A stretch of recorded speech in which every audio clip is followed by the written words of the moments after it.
What would you do if you got lost on a mountain road at night? With a full tank of gas, food in the trunk, and a clear road back to safety.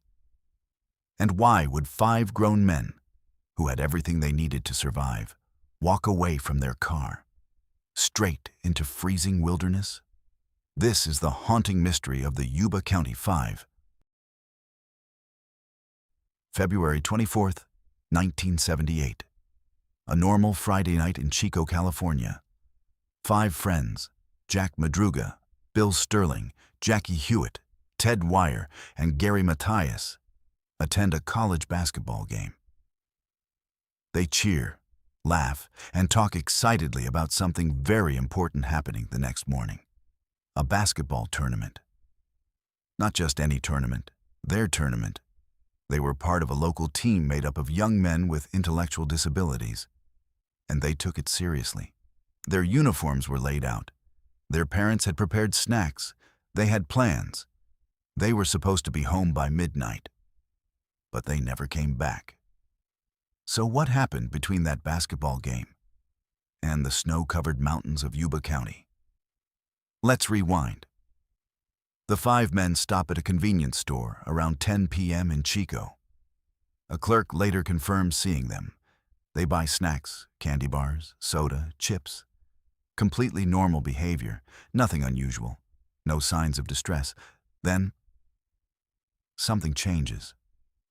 Instead of driving south toward home in Marysville, they head east, into the Plumas National Forest, into higher elevation, into darkness, into snow. Why? That question has haunted investigators for nearly 50 years. Their car, a white 1969 Mercury Montego, was found days later, abandoned on a remote mountain road near Oroville-Quincy Road. It wasn't wrecked. It wasn't stuck badly.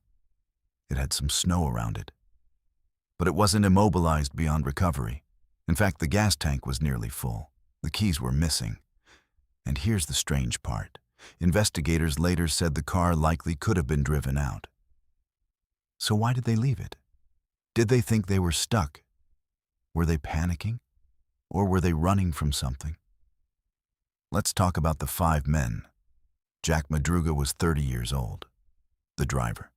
Responsible. Former Army. His family said he would never willingly abandon his car.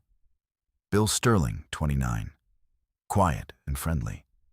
Jackie Hewitt, 24. Gentle. Liked to call his mother every night. Ted Wire, 32.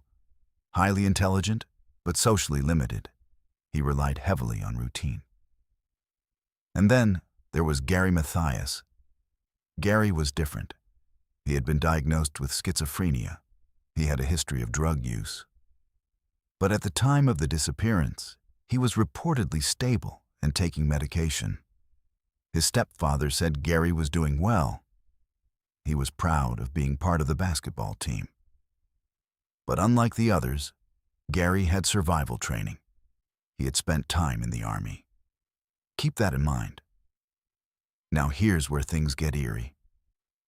Shortly after the car was found, a man named Joseph Shans came forward with a bizarre story.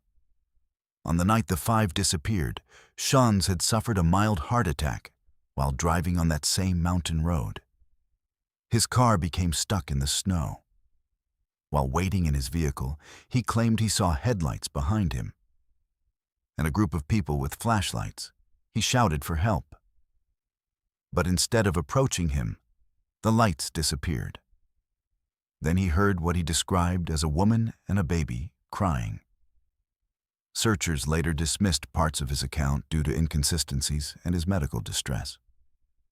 But still, 5 men, flashlights, that exact road, the same night. Coincidence? Or a missed chance at rescue? Days turned into weeks. Snow continued to fall. The search was eventually scaled back. Then, in June, 4 months later, a group of motorcyclists stumbled upon a U.S. Forest Service trailer nearly 20 miles from where the car had been found. Inside was something horrifying. The body of Ted Wire. He was lying in bed, wrapped in blankets, His beard had grown long. He had lost nearly half his body weight. An autopsy revealed he likely survived for 8 to 13 weeks after the disappearance. Let that sink in. He had access to food, sea rations stored in a locker outside the trailer, enough to feed the group for months.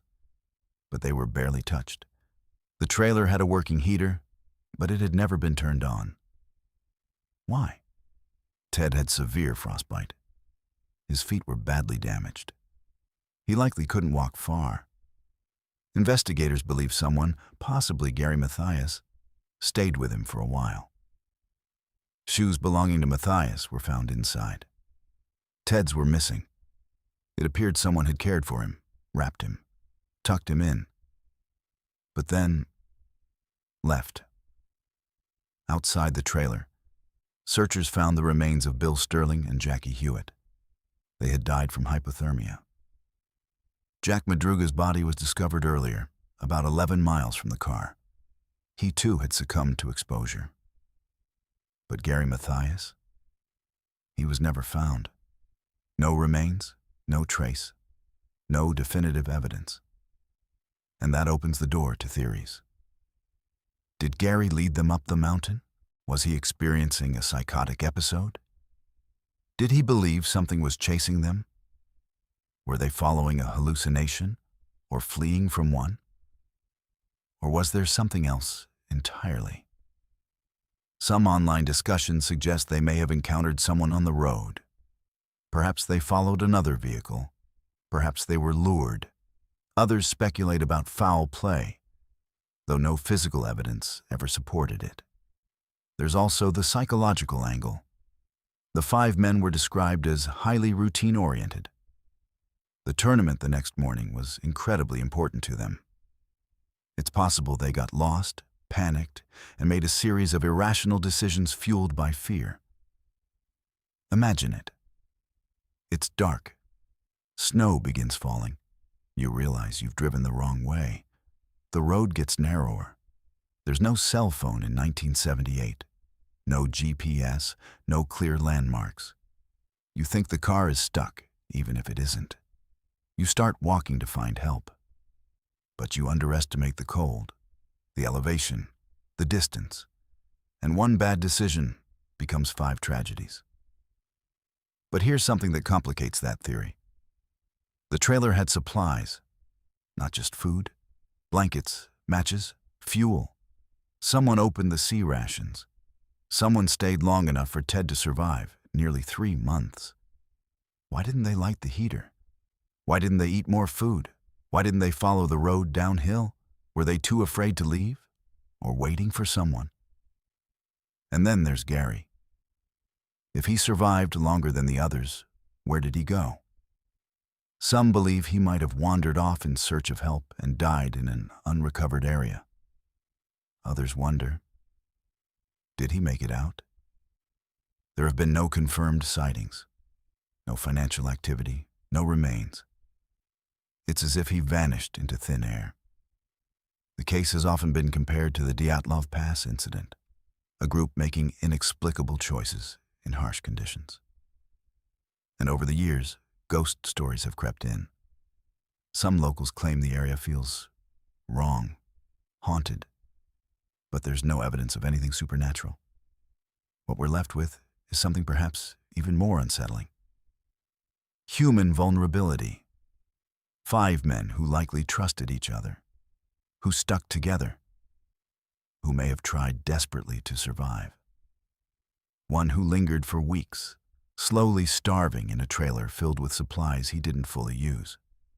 A car that could have driven them home, a road that led the wrong way, and a final tournament that they never got to play. So what's the most likely explanation? Most investigators today lean toward misdirection and panic. Perhaps Gary, with his military background, suggested they seek shelter uphill. Maybe they believed civilization was closer in that direction. Snow can distort sound. It can make distance feel deceptive. Cold can cloud judgment. Hypothermia itself causes confusion, paradoxical undressing, irrational behavior. And when you're scared, you don't always make logical choices. But still, why leave a perfectly functional car? Why ignore food? Why go 20 miles deeper into wilderness instead of back toward town? That's what keeps this mystery alive. Nearly 5 decades later, families still have no full answers. Gary Mathias remains officially missing, and the Yuba County Five remain one of America's most puzzling non-murder mysteries. Was it tragedy fueled by fear? A mental health episode? A series of tragic misunderstandings? Or something more sinister that left no trace? Sometimes the most chilling mysteries aren't about monsters or criminals. They're about ordinary people making one irreversible decision. What do you think happened that night? If this story intrigued you, make sure to like this video, subscribe for more deep dive mysteries, and check out the next documentary on your screen. And if you have theories about the Yuba County Five, drop them in the comments.